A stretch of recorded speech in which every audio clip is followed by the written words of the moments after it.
Okay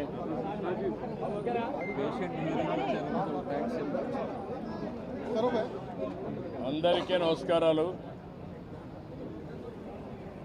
ఈరోజు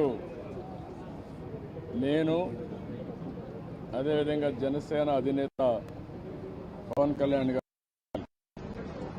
election commission కలిసాం. అన్ని విషయాలు కూడా చాలా స్పష్టంగా వారికి ఎక్స్ప్లెయిన్ చేశాం.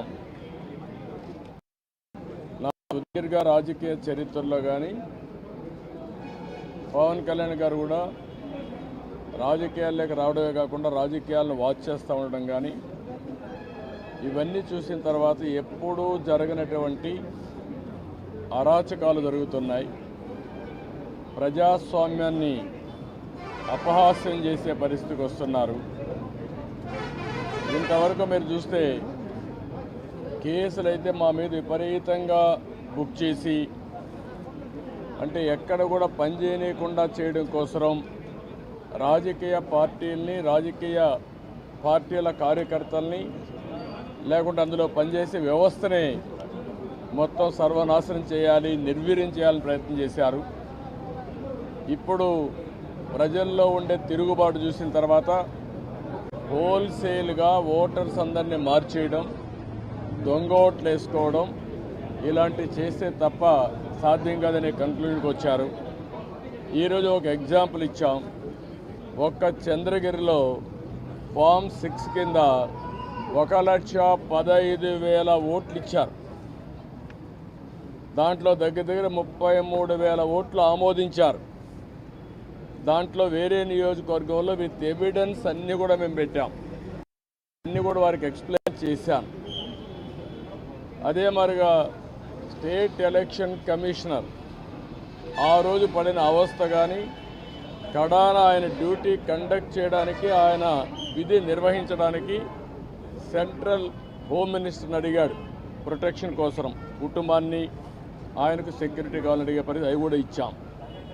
ఫైనల్గా మేము రిక్వెస్ట్ చేసింది వారిని ఒకటే చెప్పాం, ఏదైతే ఎలక్షన్ డ్యూటీ కేసే ఆఫీసర్ని సెలక్షన్ ప్రాసెస్లో కాకుండా ఆల్ ఇండియా లెవెల్లో చేసే బెస్ట్ ప్రాక్టీసెస్లో ఎంపిక చేసుకోవాల్సిన అవసరం ఉంది. ఈరోజు సెలక్షన్ ప్రాసెస్ ఎందుకన్నానంటే ఆల్ ఇండియా లెవెల్లో టీచర్స్ని, గవర్నమెంట్ ఆఫీసర్స్ని, అనుభవం ఉండే వ్యక్తులు పెట్టుకుంటారు. వాళ్ళందరినీ లేదని చెప్పి వాళ్ళని మేము ఇవ్వలేమని గవర్నమెంట్ చెప్పి కడాన ఎన్నికలను అపహాస్యం చేసే విధంగా సచివాలయ స్టాఫ్తో వాళ్ళు కండక్ట్ చేయాలని ప్రయత్నం చేస్తున్నారు. అంటే ఇటీవల వీళ్ళు నామినేట్ చేసిన వ్యక్తులతో పెట్టుకొని వీళ్ళు చేసే అన్ని తప్పుడు పనులు వాళ్ళ దగ్గర చేపించాలని. అదే సమయంలో మీరు చూస్తే విఎల్ఓలుగా అంటే బూత్ లెవెల్ చేసే ఎక్కడ కూడా ఒక్క మిస్టేక్ కూడా ఉండేది కాదు. That is their duty. దానిపైన చాలా స్పష్టంగా ఆదేశాలు కూడా ఉన్నాయి. ఎవరన్నా కానీ డ్యూటీ స్పష్టంగా చేయలేకపోతే వాళ్ళని యాక్షన్ తీసుకోవడం, ఇంక్రిమెంట్స్ కట్ చేయడం, ఉద్యోగాలు తీసేవి అన్నీ ఉంటాయని భయపడిపోయేవాళ్ళు. ఈరోజు ఎవరు చేస్తున్నారంటే కడాన మహిళా పోలీస్ 2,600 మంది బిఎల్ఓని మహిళా పోలీసులు పెట్టేశారు. ఇది నాకు ఆశ్చర్యం వేస్తుంది. 83 నియోజకవర్గంలో మహిళా పోలీసుల్ని బిఎల్ఓకి పెడితే వాళ్ళకి మహిళా పోలీసులకు ఏం తెలుస్తుంది ఇవన్నీ అంటే? ఇంకొక పక్క వై ఏపీ నీడ్స్ జగన్ అని కలెక్టర్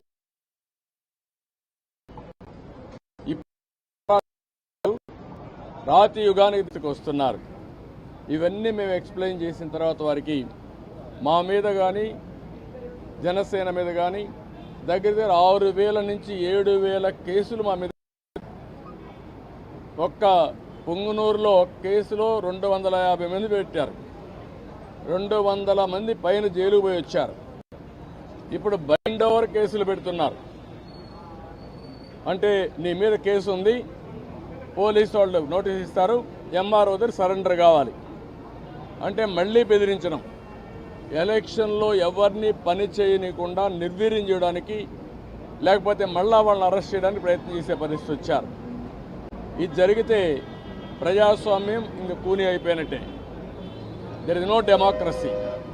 నేను ఆ విషయం చెప్పాను. మొన్న తెలంగాణ ఎలక్షన్లో 1 డేలో ఎలక్షన్ లేదా అనే తెలియని విధంగా జరిగింది. అంత స్మూత్గా జరిగింది, ప్రాసెస్ కూడా పర్ఫెక్ట్గా జరిగింది. ఈరోజు ఆంధ్రప్రదేశ్లో అక్కడ ఇంత ఓటర్స్ ఎన్యూమరేషన్ ఫ్రాడ్ జరిగిందని, బిఎల్ఓలు తప్పులు చేశారని, టీచర్లు తీసేశారని ఎక్కడ కంప్లైంట్స్ లేవు. భారతదేశ చరిత్రలో ఫస్ట్ టైం ఇవన్నీ వస్తున్నాయి. మేమన్నీ డీటెయిల్డ్గా ఎక్స్ప్లెయిన్ చేశాం. ఓపికగా విన్నారు, చాలా ఫర్మ్గా కూడా చెప్పారు. మేము ప్రజాస్వామ్యాన్ని కాపాడడానికి అన్ని విధాల ప్రయత్నం చేస్తాం, ఎక్కడ కాంప్రమైజ్ కాం, రిజల్ట్స్ మీరే చూస్తారని హామీ ఇచ్చారు. వారు ఇచ్చిన హామీలో నేను ఒకటే అనుకుంటున్నాను, ఎలక్షన్ కమిషన్ అవసరమైతే సెంట్రల్ పోలీస్ అబ్జర్వర్స్ని పంపించాలి, సెపరేట్ సెల్ పెట్టాలి. అవన్నీ పెట్టి ఎక్కడికక్కడ మానిటర్ చేసి ఎలాంటి అవకతవకలు జరగకుండా ఇప్పుడు ఫైనల్ లిస్ట్ వచ్చే కొందికి వినపడలేదా?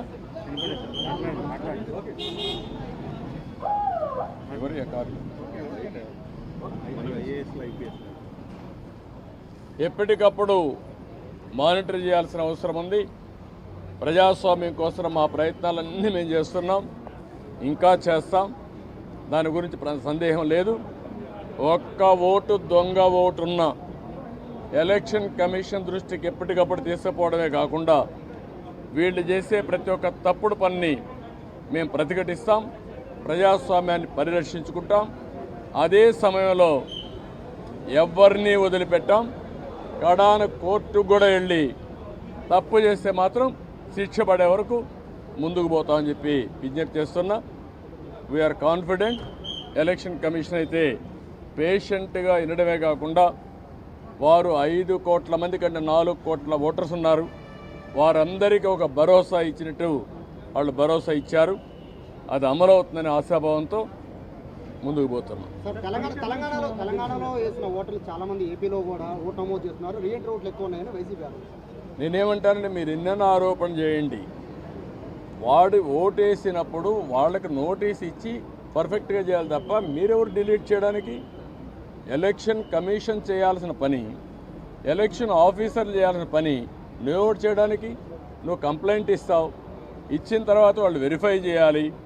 ఒకవేళ ఇక్కడి నుంచి వేరే ప్రాంతానికి పోయారు, అక్కడ ఓటేయరు అంటే ఓటు ఇవ్వవా నువ్వు? అమెరికాకి వెళ్ళారు, అమెరికా నుంచి వచ్చి ఓటేస్తారు. వాడి యొక్క జన్మభూమి పైన, ఈ రాష్ట్రం పైన వాళ్ళకుండే ప్రేమ, ఈ రాష్ట్రంలో పుట్టిన వాళ్ళు. అంతేగాని నువ్వు కర్ణాటకకు పోయావు, నువ్వు ఓటేయడానికి వీల్లేదు, నువ్వు ఉపాధి కల్పిస్తే ఇక్కడే ఉన్నారు, అవకాశాలు కల్పిస్తే ఇక్కడే ఉండేవాళ్ళు. ఎందుకు పోయారు? అవకాశాలు లేకుండా పోయారు. అలాంటి వాళ్ళకి మేము ఓటు ఇవ్వమంటే కరెక్ట్ కాదు. అది వెరిఫై చేసుకోవాలి. అక్కడ వేయకుండా ఇక్కడ వేస్తే ఎలాంటి తప్పులు.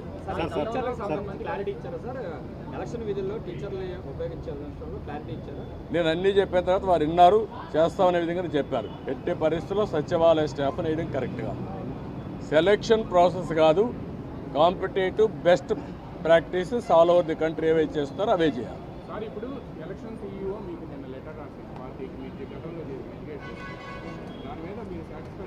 లేదు, దాని మీద కూడా మేము చెప్పాము.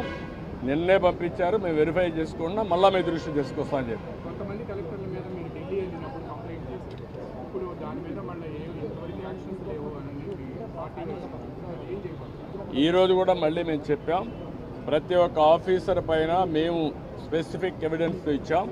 దానిపైన లాజికల్గా యాక్షన్ తీసుకోవాలి, క్రిమినల్ ప్రాసిక్యూషన్ కూడా చేయాలి. సార్, ఇది ఇంకా తిరుపతి ఎంపీ ఎలక్షన్ నుంచి, బై ఎలక్షన్ నుంచే ఇది స్టార్ట్ అయింది సార్, ఫోకస్ అయింది కూడా. కానీ 2 years అయినా దీని మీద అవి కూడా ఇచ్చాం. మరి తిరుపతి బై ఎలక్షన్లో జరిగింది, గ్రాడ్యుయేట్స్ కాన్స్టిట్యున్సీ ఎలక్షన్లో జరిగింది, 2019 జరిగాయి.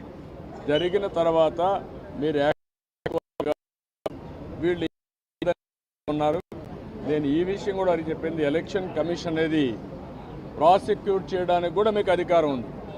ఇమ్మీడియట్గా మీరు అవన్నీ చేస్తే భయపడతారు. మొత్తం 1,30,000 వచ్చింది ఫామ్ 7 కానీ అన్ని. బట్ దాంట్లో 25,000 యాక్సెప్ట్ చేశారని. బట్ మిగతా వాటికి సంబంధించి ఈ రోజు వరకు యాక్షన్ లేదు అని చెప్పి అక్కడ నాని వాళ్ళు అమర్ మీద దాని మీద ఏమైనా ఆ విషయం కూడా వారికి చెప్పాను. ఆయన అరెస్ట్ చేశారు. ఎవరైతే ఓటర్స్ బోగస్ ఉన్నాయని చెప్పి ఎక్కడికక్కడ పోరాడుతూ ఉంటే అది కరెక్ట్ చేయకుండా అతను అరెస్ట్ చేయడం అనేది ఎక్కడికి పోతానని చెప్పి అడిగాను. ఆ డీటెయిల్స్ కూడా వారికి ఇచ్చాం. ఆ రిప్రజెంటేషన్ నాకు వచ్చింది. వెరిఫికేషన్తో సహా మొత్తం డీటెయిల్స్ ఇచ్చాం. ఏ ఓటు ఎక్కడ వెరిఫై చేశారు, డూప్లికేషన్స్ ఎక్కడున్నాయి, సర్నేములు కానీ ఇవన్నీ, ఫోటోలు ఎక్కడున్నాయి, వేరే కాన్స్టిట్యూన్సీలు ఎక్కడున్నారు, ఆ డీటెయిల్స్ అని వారికి హ్యాండ్ ఓవర్ చేయడం. సార్, మీరు గతంలో సీఈఓ గారికి 8 జిల్లాల కలెక్టర్లు కూడా సహకరిస్తున్నారు ప్రభుత్వానికి అని ఫిర్యాదు ఇచ్చారు. దాని మీద ఏమైనా యాక్షన్ తీసుకున్నారో వారికి ఏమైనా గైడెన్స్ ఇచ్చారా? వారు చెప్పింది ఏంటంటే మేము ఇంతవరకు కొన్ని యాక్షన్స్ తీసుకున్నాం, మళ్ళీ మీకు కమ్యూనికేట్ చేశాం. మళ్ళీ మీకు ఏదైనా గ్రీవెన్స్ ఉంటే మేము చెప్పాము, మళ్ళీ ఎప్పుడెప్పుడు చెప్తామంటే నిన్న ఇచ్చారు కాబట్టి మీరు చూసి చెప్పన్నారు. డెఫినెట్గా మళ్ళీ కంప్లైంట్ చేస్తాను. నేను ఒకటే చెప్పాను, ఆల్ ఆఫీసర్స్ బెదిరింపులు భయభ్రాంతులు చేస్తున్నారు. ఒక చీఫ్ సెక్రటరీ ర్యాంక్ ఆఫీసరే ఎలక్షన్ కమిషనర్గా ఉంటే కేంద్ర ప్రభుత్వాన్ని ప్రొటెక్షన్ అడిగే పరిస్థితికి వచ్చాడు. అదే ఎగ్జాంపుల్ వారికి చెప్పాను. ఇప్పుడు ప్రతి ఒక్క ఆఫీసర్ మీద, అది కలెక్టర్ కావచ్చు, ఎస్పీ కావచ్చు, కింద ఆఫీసర్లు కావచ్చు, బెదిరించడం, బ్లాక్మెయిల్ చేయడం, ఒకవేళ కానీ వినకపోతే కేసులు పెట్టడం, అరెస్ట్ చేస్తాం, థ్రెటన్ చేయడం, ఇవే జరుగుతున్నాయి. ఇలాంటి జరిగినప్పుడు మీరు ఫర్మ్గా ఉంటే తప్ప ఇక్కడ ఫెయిర్ ఎలక్షన్ జరగవని చాలా స్పష్టంగా చెప్పారు. సార్, అసలు టైం సరిపోతుంది అంటారు. అంటే చర్యలు తీసుకోవడానికి ఇంకా ఎక్కువ రోజులు ఉంది కదా, 2 months ఉంది. అసలు వీళ్ళు తీసుకునే అవకాశం ఉందంటారా? అంటే మీరు ఒకటి గుర్తుపెట్టుకోవాలి, ఎలక్షన్లు 2 నెలలే ఉంది. ఎలక్షన్ ప్రాసెస్ స్టార్ట్ అయిపోయింది, ఎన్యూమరేషన్ అయిపోయింది, ఓటర్స్ వెరిఫికేషన్ అయిపోయింది. ఆ డేట్ కూడా ఈ నెల 24వ తారీఖు డేట్ కూడా ఇచ్చేశారు. ఇవన్నీ అయినాయి. కానీ ఫర్మ్గా ప్రతి ఒక్కటి ఎలక్షన్ కమిషన్ కానీ అనుకోకపోతే ఇంకా స్లిప్ అయ్యే అవకాశం ఉంటుంది. టైం ఇంకా మీకు తిరిగి రాదు. Election day is decided, polling day is decided, counting day కూడా డిసైడ్ అయిపోతుంది 2-3 రోజుల్లో. అది కాదు ఇక్కడ ఇష్యూ. వీళ్ళెంత ఫర్మ్గా ఇప్పుడు ఇంతవరకు చేసిన ప్రాసెస్ ఎట్లుందో చూడడానికి వచ్చారు. ప్రిపేర్డ్నెస్, ఆ ప్రిపేర్డ్నెస్లో ఏం చేయబోతున్నారో, ఏం జరిగిందో అన్నీ మేము మా యొక్క అబ్జర్వేషన్స్ కానీ, మాకుండే బాధలు కానీ, ఇక్కడ జరిగిన విషయాలు కానీ చాలా స్పష్టంగా వారికి ఎక్స్ప్లెయిన్ చేశాం. Now it is the duty of the election commission to conduct free and fair pole. నేను అది కూడా చెప్పాను. ఒకప్పుడు ఎలక్షన్ కమిషన్ లేనప్పుడు కూడా నేను ఎన్నికల్లో పోటీ చేశాను. తర్వాత ఎలక్షన్ కమిషన్లు రాజ్యాంగబద్ధంగా వచ్చాయి. అప్పుడు కూడా ఇంత ఘోరాలు జరగలేదు. అందరికీ నా హృదయపూర్వక నమస్కారాలు. ఫస్ట్ టైం చాలా కాలం తర్వాత ఫుల్ ఎలక్షన్ కమిషన్ రావడం, దాని తాలూకు సీరియస్నెస్ తెలియజేస్తుంది. ముఖ్యంగా ఆంధ్రప్రదేశ్ ఎన్నికలు చాలా ప్రజాస్వామ్యబద్ధంగా జరగాలి అని కేంద్రం ఎన్నికల సంఘం మన నిర్ణయం తీసుకున్నందువల్లే ఈ రోజున ఫుల్ ఎలక్షన్ కమిషన్ ఆంధ్రప్రదేశ్ విజయవాడలో రావడం జరిగింది. చంద్రబాబు గారు 3 సార్లు ముఖ్యమంత్రిగా పనిచేశారు, ప్రతిపక్ష నాయకులుగా ఉన్నారు. ఆయన సుదీర్ఘమైన అనుభవంలో కూడా నేను ఎన్నిసార్లు ముఖ్యమంత్రిగా ఉన్నప్పుడు కూడా ఎలా జరిగినాయని చాలా బాగా వివరించారు. ఎంత ఫెయిర్ ఎలక్షన్ జరగడానికి ఆయన సాయశక్తులు ఎలా కృషి చేశారో చెప్పారు. జనసేన తరపు అలాగే వైసీపీ ఏమేం చేసింది ఇప్పుడు దాకా, దొంగ ఓట్లు ఎలా రిజిస్టర్ చేశారు, చంద్రగిరి ఇందాక మీరు చెప్పినట్టు చంద్రగిరిలో దాదాపు 1,00,000 పైచిలుకు ఓట్లు దొంగ ఓట్లు నమోదు చేస్తే దాదాపు దాంట్లో 1/3 1/4 ఆల్మోస్ట్ దాన్ని యాక్సెప్ట్ చేశారు. ఇలా ప్రతి చోట, ప్రతి నియోజకవర్గంలో, ప్రతి బూత్లో ఏ స్థాయిలో దొంగ ఓట్లు నమోదవుతున్నాయి, ఎలా తీసేయాలి, వీటి మీద చాలా స్పష్టంగా వివరించారు. జనసేన తరఫు నుంచి నేను ప్రత్యేకంగా వివరించింది ఎలక్షన్ కమిషన్కి, మా వైసీపీ ప్రభుత్వం వచ్చినప్పటి నుంచి లా అండ్ ఆర్డర్ కంప్లీట్గా దిగజారిపోయింది.